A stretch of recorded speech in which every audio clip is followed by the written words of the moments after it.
दोस्तों, आइए स्वागत है आप सबका हमारे इस दूसरे एपिसोड में। बीपीएससी प्रीलिम्स 2026 के मद्देनज़र हमने एमसीक्यू सीरीज चलाया है। पहला वीडियो हमने सिंधु घाटी सभ्यता को लेकर डाला था, जिसमें 25 महत्वपूर्ण प्रश्नों पर हमने चर्चा किया था। इस वीडियो में 20 महत्वपूर्ण प्रश्न वैदिक सभ्यता के हमने बनाए हैं, जो कि अवधारणात्मक प्लस कथन आधारित प्रश्न हैं। कुछ PYQ को भी शामिल किया गया है, साथ ही जो महत्वपूर्ण फैक्चुअल और वन लाइनर क्वेश्चन है उसको भी इसमें इंक्लूड किया गया है। कुल मिलाकर हमारा लक्ष्य ये है कि परीक्षा में पूछे जाने वाले जो प्रश्न हैं, कॉन्सेप्ट प्लस एलिमिनेशन, इस दोनों पर हम लोग फोकस करें। ये प्रश्न आपके बिहार PCS, झारखंड PCS, इसके अलावा SSC, रेलवे जैसे महत्वपूर्ण एग्जाम और जो BPSC TRE आने वाली है, उन सब के लिए ये काफ़ी आप लोगों को लाभदायक होगा। आइए पहला प्रश्न हम लोग देखते हैं। आज का हमारा पहला प्रश्न है दोस्तों कि ऋग्वेद में दशराग के युद्ध किस नदी के तट पर लड़ा गया। पहला प्रश्न है, ऋग्वेद में वर्णित दशराग युद्ध किस नदी के तट पर लड़ा गया। इसका ऑप्शन आप लोग कमेंट में जरूर देंगे। इसका दोस्तों आंसर हो जाएगा बी, परुष्णी नदी। अब आइए इसका व्याख्या देख लेते हैं। तो पहला ऑप्शन है सरस्वती नदी। पहला ऑप्शन क्या है? पहला ऑप्शन है सरस्वती नदी। सरस्वती नदी जो है दोस्तों, वैदिक साहित्य में अत्यधिक महत्वपूर्ण है। ये अत्यधिक महत्वपूर्ण नदी माना गया है इसको वैदिक साहित्य में, लेकिन दशराग युद्ध जो है यहाँ पे नहीं लड़ा गया था। इस प्रश्न का उत्तर तो है परुष्णी। तो इसको स्किप करते हुए सिंधु नदी के बारे में देखते हैं कि सिंधु नदी जो है ऋग्वेद में सर्वाधिक वर्णित नदी है। सिंधु नदी क्या है? ये सर्वाधिक वर्णित नदी है ऋग्वेद में। ऋग्वेद में सर्वाधिक वर्णन सिंधु नदी का किया गया है। और चौथा जो ऑप्शन है वितस्ता है। वितस्ता का वर्तमान नाम क्या है दोस्तों? झेलम है। ये भी क्वेश्चन आ जाता है, ठीक है, झेलम जो है। और परुष्णी का जो वर्तमान नाम है वो है रावी। क्या है? रावी है, ठीक है। रावी नदी के किनारे क्या है? हड़प्पा है। हड़प्पा रावी नदी के किनारे है। तो ये भी प्रीवियस वाला रिवाइज हो गया आपका। तो ये चारों ऑप्शन इसके हैं। इसका सही उत्तर हो जाएगा परुष्णी नदी, ठीक है। आइए अब आगे बढ़ते हैं, प्रश्न संख्या 2 को देखते हैं।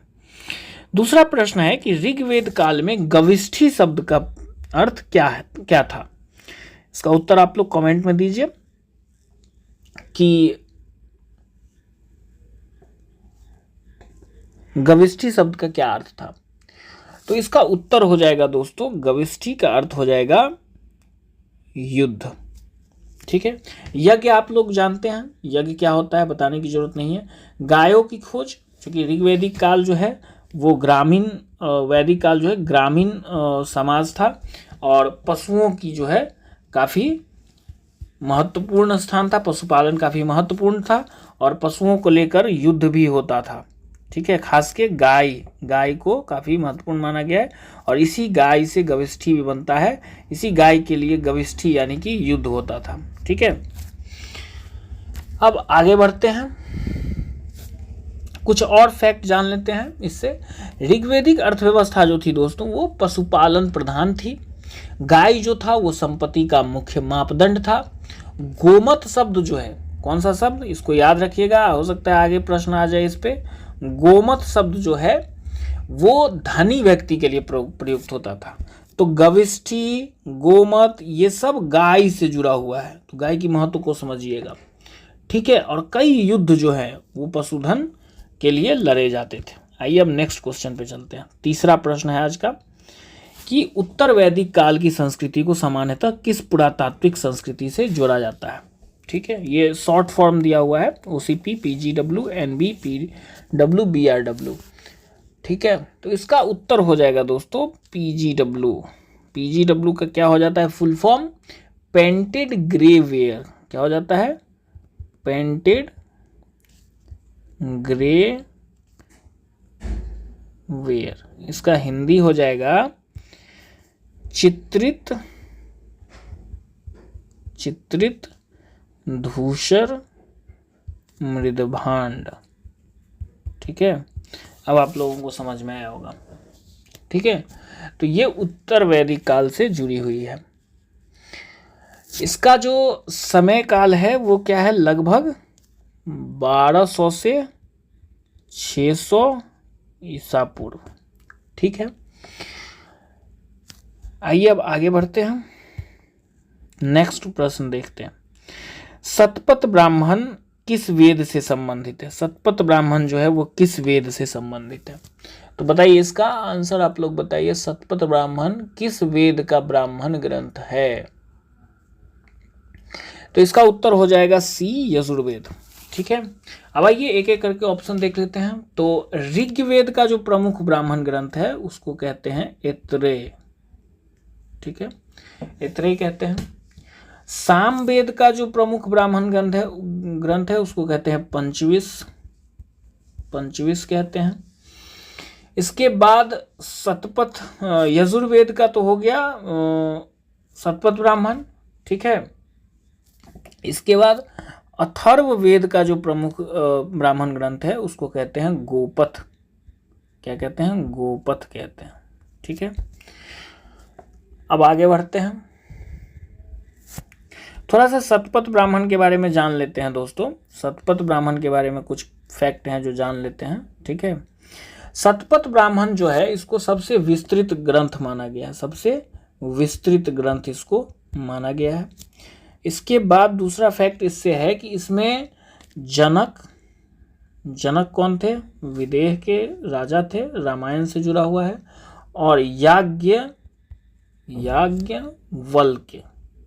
क्या है? याज्ञवल्क्य, ये एक ऋषि थे। ठीक है, इसके अलावा जो है इसमें अश्वमेघ यज्ञ और अश्वमेघ और राजसूय यज्ञ का भी वर्णन मिलता है। और इस सतपथ ब्राह्मण से जो बिहार का उत्तरी बिहार है और जो नेपाल का जो मधेश क्षेत्र है वो उस वक्त में विदेह कहा जाता था, विदेह या मिथिला कहा जाता था। ठीक है, तो इसी में इसका उल्लेख सर्वप्रथम सतपथ ब्राह्मण में ही मिलता है। तो ये इतने सारे सतपथ ब्राह्मण के फैक्ट भी आपके हो गए। इसको आप लोग नोट करते जाइएगा अपने नोटबुक में और आंसर जरूर कमेंट करते जाइएगा। तो इस प्रश्न का उत्तर जो है क्या है? यजुर्वेद है। ठीक है, आगे बढ़ते हैं, नेक्स्ट क्वेश्चन है 5वां क्वेश्चन कि वैदिक साहित्य में रत्निन किसे कहा गया है? वैदिक साहित्य में रत्निन, आप लोग कमेंट जरूर कीजिएगा, चैनल को सब्सक्राइब जरूर कर लीजिएगा। अच्छे अच्छे प्रश्न जो हैं आप लोगों के लिए संकलित करके मैं लाता हूं। तो लाइक, कमेंट, सब्सक्राइब, ये 3 चीज़ आपका जो है वो मुझे काफ़ी ऊर्जा प्रदान करेगा। 5वें प्रश्न का उत्तर दे दीजिएगा। तो 5वें प्रश्न का उत्तर हो जाएगा दोस्तों, राजा के प्रमुख अधिकारियों को रत्निन कहा जाता था। वैदिक काल में, ये कब कहा जाता था? वैदिक काल में। ठीक है, आगे बढ़ते हैं दोस्तों, कुछ प्रमुख फैक्ट देख लेते हैं रत्निन से कुछ प्रमुख फैक्ट देख लेते हैं कि इसका जो उल्लेख है वो कहाँ मिलता है आपको? सतपथ ब्राह्मण में मिलता है। ठीक है, सतपथ ब्राह्मण में मिलता है। इसके बाद है कि ये जो है प्रशासनिक व्यवस्था का प्रमुख अंग होता है, प्रशासनिक व्यवस्था का प्रमुख अंग होता है। ठीक है, ये भी याद रखने की जरूरत है। आगे बढ़ते हैं, प्रश्न संख्या जो है वो 6 को देखते हैं। ठीक है, प्रश्न संख्या 6 है, ऋग्वेद में सर्वाधिक सूक्त किस देवता को समर्पित है? ऋग्वेद में सर्वाधिक सूक्त जो है वो किस देवता को समर्पित है? तो इसका उत्तर हो जाएगा दोस्तों ऑप्शन बी, इंद्र। ठीक है, अग्नि को कितने सूक्त समर्पित हैं? लगभग 200। इंद्र को कितने हैं? लगभग 250। ठीक है, इंद्र को क्या कहा गया है? पुरंदर कहा गया। ठीक है, अग्नि जो है उनका काम क्या था? ये देवता और ये अग्नि जो है वो देवता और मनुष्य के बीच मध्यस्थता का काम करते थे। ठीक है। इसके बाद वरुण जो है, वरुण क्या है, वरुण से देख लीजिए, वरुण जो है ये ऋतु के देवता थे, ऋतु के देवता थे। ठीक है। आगे बढ़ते हैं। सोम भी एक देवता थे। ठीक है, सोम भी एक देवता थे। इन्हीं से सोमरस भी एक निकल के आता है वैदिक काल में, जो लोग पेय पदार्थ के रूप में यूज करते हैं। आइए आगे बढ़ते हैं, 7वां क्वेश्चन देखते हैं। ठीक है, 7वां क्वेश्चन है, ऋग्वैदिक काल में सभा और समिति में से कौन सी संस्था अधिक जनतांत्रिक मानी जाती थी? बहुत अच्छा क्वेश्चन है, आप लोग आंसर कमेंट में बताइए। तो इसका जो आंसर हो जाएगा दोस्तों वो हो जाएगा बी हो जाएगा, समिति। समिति की क्या थी कि ये सामान्य जनता की सभा थी, सामान्य जनता की ये संस्था थी, इसीलिए ये ज्यादा लोकतांत्रिक थी। ठीक है, तो सभा क्या था, सभा क्या था, सभा को देखते हैं। सभा क्या था, तो सभा जो था ये विशिष्ट लोग इसमें भाग लेते थे। विदथ क्या था, तो विदथ जो है वो बहुउद्देशीय संस्था थी, इसके कई तरह के काम थे। ये क्या थी, बहुउद्देशीय संस्था थी, बहुउद्देशीय संस्था थी। ठीक है, और गण जो था वो एक राजनीतिक इकाई थी, ये कोई संस्था नहीं थी, ये क्या थी, राजनीतिक इकाई थी, राजनीतिक इकाई थी। ठीक है, इन सबको नोट डाउन करते जाइएगा, जो भी फैक्ट मैं एक्स्ट्रा बता रहा हूं उसको आप लोग नोट डाउन जरूर करते जाइएगा। और आप देख रहे होंगे कि एक प्रश्न से आपके 4-5 जो है मैं फैक्ट एक्स्ट्रा बता रहा हूं, तो ये 20 क्वेश्चन आपको लगभग 100 क्वेश्चन के बराबर है। ठीक है, और इसको ये जो है 20 क्वेश्चन ये पूरा इस टॉपिक को कवर करता है। नेक्स्ट क्वेश्चन है, पुरुष सूक्त किस मंडल में प्राप्त होता है? पुरुष सूक्त किस मंडल में प्राप्त होता है? तो बताइए आंसर, पुरुष सूक्त किस मंडल में प्राप्त होता है? तो इसका जो उत्तर हो जाएगा दोस्तों वो हो जाएगा ऑप्शन डी, डी हो जाएगा, दशम मंडल। ठीक है, दशम मंडल में पुरुष सूक्त है, जिसमें आदि मानव की बात की गई है, आदि मानव की। और इसी आदि मानव के मुख से, इन्हीं के मुख से जो है, मुख से इसमें यहां पे आ जाते हैं आदि मानव, आदि मानव, और इन्हीं के मुख से ब्राह्मण, भुजा से क्षत्रिय, जंघा से वैश्य और पैर से शूद्र, ऐसा दिया गया है पुरुष सूक्त में। और इसी पुरुष सूक्त से जो है, इसी पुरुष सूक्त से जो है पहली बार जाति व्यवस्था या वर्ण व्यवस्था का हमें ज्ञान होता है। ठीक है, आगे बढ़ते हैं। प्रश्न संख्या 9 है, निम्नलिखित में से कौन सा वेद जादू टोना चिकित्सा तथा लोक विश्वासों से संबंधित माना जाता है? बताइएगा इसका उत्तर। तो इसका आंसर हो जाएगा दोस्तों सी, अथर्ववेद। ठीक है, अब आइए एक एक करके थोड़ा सा एक एक फैक्ट चारों वेद का देख लेते हैं। ऋग्वेद क्या है, तो यहाँ पे स्तुति है, स्तुति और प्रार्थना है। ठीक है, सामवेद क्या है, सामवेद जो है संगीत गायन से जुड़ा हुआ है, संगीत गायन से है, इसमें संगीत गायन देखिए। अथर्ववेद का ये हो गया आंसर। और यजुर्वेद क्या है, तो यजुर्वेद जो है इसमें यज्ञ की विधियां दी गई, यज्ञ की विधियां दी गई। ठीक है, अब अथर्ववेद को एक चीज और कहा जाता है, अथर्ववेद को क्या कहा जाता है, ब्रह्मवेद भी कहा जाता है। अथर्ववेद को क्या कहा जाता है, ब्रह्मवेद भी कहा जाता है। ठीक है, इसके बाद एक और फैक्ट है कि आयुर्वेद का जो है, आयुर्वेद का प्रारंभिक जो संकेत है, प्रारंभिक प्रमाण जो है वो अथर्ववेद से ही मिलता है। और इसे एक चीज और है कि ये सबसे बाद का वेद माना जाता है, सबसे बाद का वेद। ठीक है, आगे बढ़ते हैं, प्रश्न संख्या 10 को देखते हैं। प्रश्न संख्या 10 कहता है कि उत्तर वैदिक काल में कुरु पंचाल क्षेत्र वर्तमान भारत के किस भाग में स्थित था। ठीक है, प्रश्न है कि उत्तर वैदिक काल में कुरु पंचाल क्षेत्र वर्तमान भारत के किस भाग में स्थित था। ऑप्शन है पंजाब, राजस्थान, गंगा यमुना दोआब, गुजरात। बताइए आंसर क्या होगा। तो इसका आंसर हो जाएगा गंगा यमुना दोआब। ठीक है, अब याद कीजिएगा कि हड़प्पा का क्या था, हड़प्पा क्या था, सिंधु नदी के किनारे ज़्यादातर हड़प्पा के साइट्स मिले हैं। बट इसमें क्या है, उत्तर वैदिक काल में ये गंगा यमुना दोआब है। ठीक है,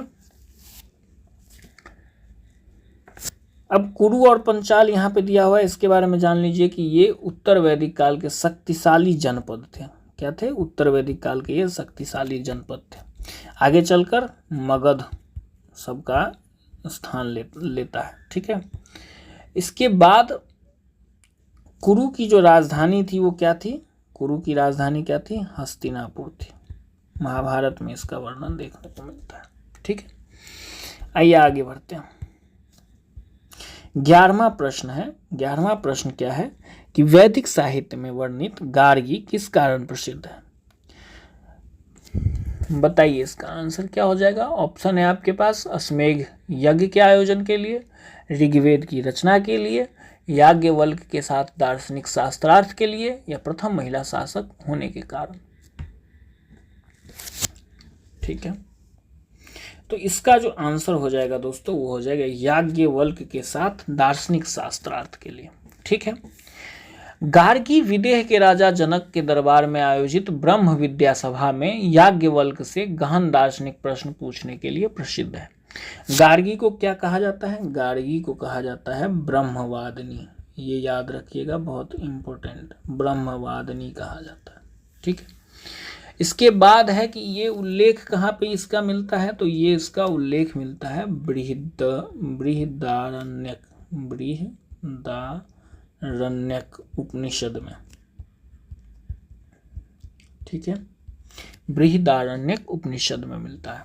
और ये एक चीज और बताता है दोस्तों जो महत्वपूर्ण है कि वैदिक साहित्य में जो है, वैदिक काल में जो है महिलाओं की स्थिति काफी अच्छी थी, माने गुड लिख सकते हैं, बहुत अच्छी थी। ठीक है, आगे बढ़ते हैं। 12वां प्रश्न देखते हैं। 12वां प्रश्न है कि मैत्रेयी का संबंध निम्नलिखित में से किससे था। मैत्रेयी का संबंध जो है निम्नलिखित में से किससे था। ठीक है, तो इसका उत्तर हो जाएगा दोस्तों सी, याज्ञवल्क्य से। तो मैत्रेयी जो थी वो क्या थी, याज्ञवल्क्य की जो है पत्नी थी। याज्ञवल्क्य की एक और पत्नी थी, उनका नाम था कात्यायनी। ठीक है, मैत्रेयी जो है वेदों में इनका उल्लेख मिलता है। इन्होंने ब्रह्म ज्ञान को प्राथमिकता दिया है। ठीक है, बृहदारण्यक उपनिषद में इनका भी उल्लेख मिलता है। नेक्स्ट क्वेश्चन देखते हैं दोस्तों, 13वां प्रश्न है। 13वां प्रश्न क्या है, ये आप लोग जरूर उत्तर दीजिएगा, पहले हम कर चुके हैं इसको, ऊपर मैंने बताया था आपको। ऐत्रेय ब्राह्मण किस वेद से संबंधित है, तो ऊपर बताया था कि ये ऋग्वेद से संबंधित है, और इसका एक्सप्लेनेशन सारा ऊपर दे दिया था हमने।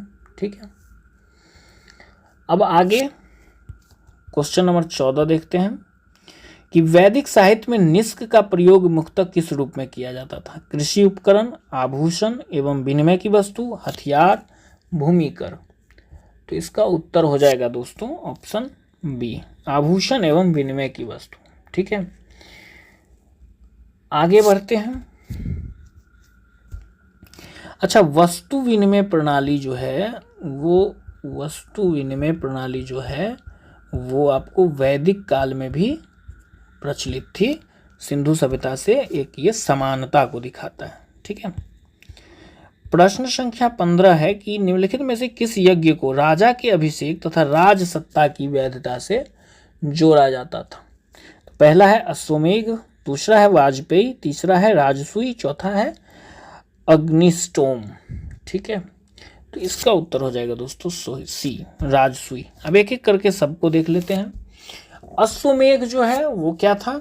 साम्राज्य विस्तार से जुड़ा हुआ, साम्राज्य विस्तार से जुड़ा हुआ।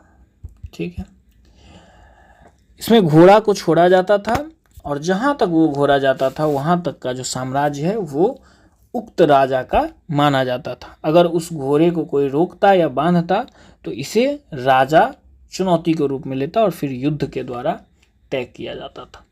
वाजपेयी जो यज्ञ था वो था प्रतिष्ठा एवं शक्ति वृद्धि का, प्रतिष्ठा एवं शक्ति वृद्धि का था। ठीक है, राजसूय का मैंने बता ही दिया। और ये जो अग्निस्टोम था ये सोम जो है सोम यज्ञों का एक प्रकार था। ठीक है, आगे बढ़ते हैं। प्रश्न संख्या 16 को देखते हैं। प्रश्न संख्या 16 कह रहा है कि वैदिक साहित्य में रत्निन शब्द का प्रयोग किसके लिए किया गया है? रत्निन शब्द का प्रयोग, ये संभवतः रिपीट हो गया है प्रश्न। ठीक है,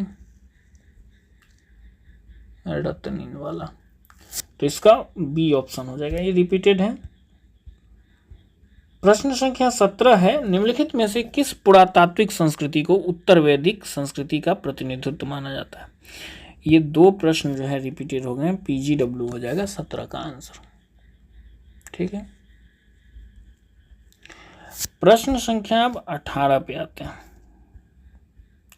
वैदिक साहित्य में कृष्ण अयस का अर्थ क्या है? अच्छा प्रश्न है। ऑप्शन है सोना, तांबा, कांसा, लोहा। तो इसका दोस्तों उत्तर हो जाएगा लोहा। इससे एक बात और पता चलता है कि वैदिक काल में लोहा जो है प्रचलन में आ गया था, जो सिंधु सभ्यता में नहीं था। ठीक है, और इसी लोहे के आने से क्या हुआ?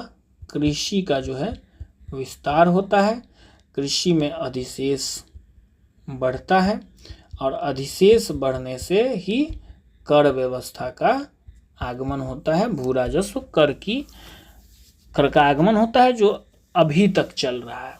ठीक है, कैसे कृषि का विस्तार होता है इसको समझिएगा। तो लोहा आता है, इससे ऐसे ऐसे हथियार बनते हैं जिसकी मदद से जंगलों की कटाई की जाती है, जंगलों की कटाई, और उससे कृषि योग्य भूमि बनाई जाती है। ठीक है, और ये जो चीज़ है ये उत्तर वैदिक काल के राजनीतिक विस्तार का एक प्रमुख कारण भी है।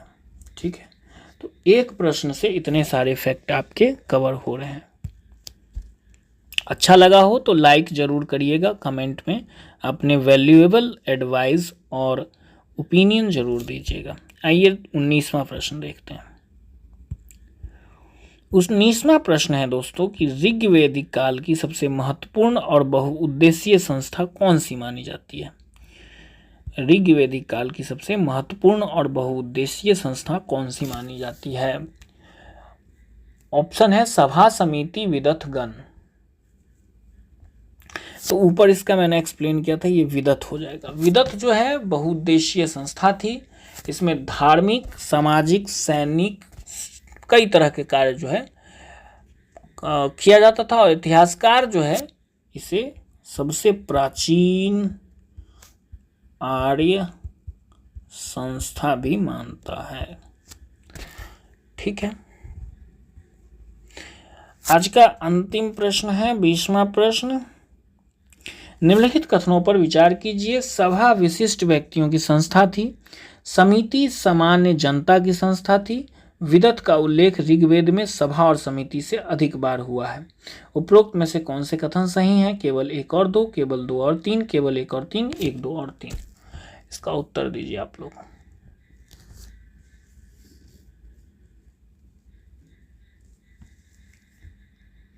तो इसका उत्तर हो जाएगा दोस्तों डी, तीनों सही है। ठीक है, तीनों क्या है? सही है। सभा जो थी वो विशिष्ट व्यक्तियों की संस्था थी, सही है। ऊपर में मैंने बताया समिति सामान्य जनता की संस्था थी, ये सबसे ज़्यादा क्या थी, लोकतांत्रिक थी। ठीक है। विदत का उल्लेख ऋग्वेद में सभा और समिति से अधिक बार हुआ है, बिल्कुल सही है, विदत का उल्लेख सर्वाधिक हुआ है और ये सर्वाधिक प्राचीन और बहुउद्देशीय संस्था थी। अथर्ववेद में सभा और समिति को प्रजापति की 2 पुत्रियां कहा गया है, वेरी वेरी इंपॉर्टेंट है, इसको जरूर पेन डाउन कर लीजिएगा, प्रजापति की 2 पुत्री कहा गया। ठीक है। अब एक बोनस क्वेश्चन है दोस्तों, एक बोनस क्वेश्चन भी है आपके लिए, इसको आप लोग जरूर बनाइएगा और इसको आप लोग, इसका उत्तर क्या होगा ये आप लोग कमेंट में बताइएगा, इसका एक्सप्लेनेशन हम नेक्स्ट वीडियो में आपको करके देंगे। ठीक है। अब आपका स्कोर कितना है, 20 में आपके कितने मार्क्स आ रहे हैं जरूर बताइएगा। कट ऑफ जो है वो 15 से 16 है, 15 से 16 क्वेश्चन आपके सही हो रहे हैं तो आपकी तैयारी काफ़ी बेहतर मानी जाएगी। इससे कम आ रहा है तो आप ज़रूर इसको पढ़िए टॉपिक को अच्छे से और फिर से ये वीडियो बनाइए और फिर बताइए स्कोर क्या हुआ। अगर वीडियो अच्छा लगा हो तो सब्सक्राइब, लाइक, कमेंट ज़रूर करिएगा। Thank you for watching.